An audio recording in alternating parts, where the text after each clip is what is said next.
Salut à tous et bienvenue en ce jour sur le web radio intercontinental de l'information structurée. Je suis Patrick Info-Nous. Vous avez bien en ce 16 vendredi 16 mai 2025 sur le Canal Presse sur l'actualité et l'information. L'actualité qui bat son plein du côté de la Gambie. Les autorités gambiennes ont publié dimanche la liste des biens appartenant à M. Jammeh.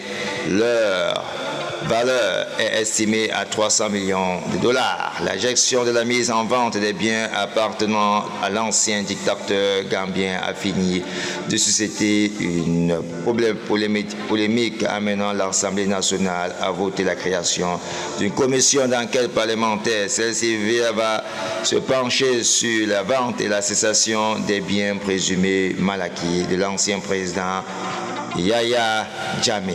Allez lire dans mes détails sur Patrick Info-Nous et restez des nôtres. Les raisons pour lesquelles les polémiques ont suscité le plein du côté de la Gambie.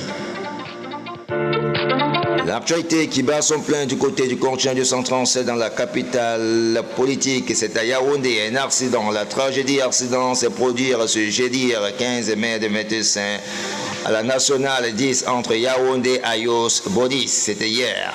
Le choc fait un mort. Il s'agit du conducteur du véhicule particulier selon les premiers éléments issus des témoins de la scène. Le conducteur qui était en état d'ébriété a heurté violemment un camion. Allez lire dans mes détails sur Patrick Info-Nous. L'actualité qui bat son plein du côté de l'Ukraine. Le président ukrainien est arrivé ce jeudi en Turquie pour participer ou pour parler de paix entre Kiev et Moscou à Istanbul. Mais de son côté, le président russe n'a pas fait le déplacement.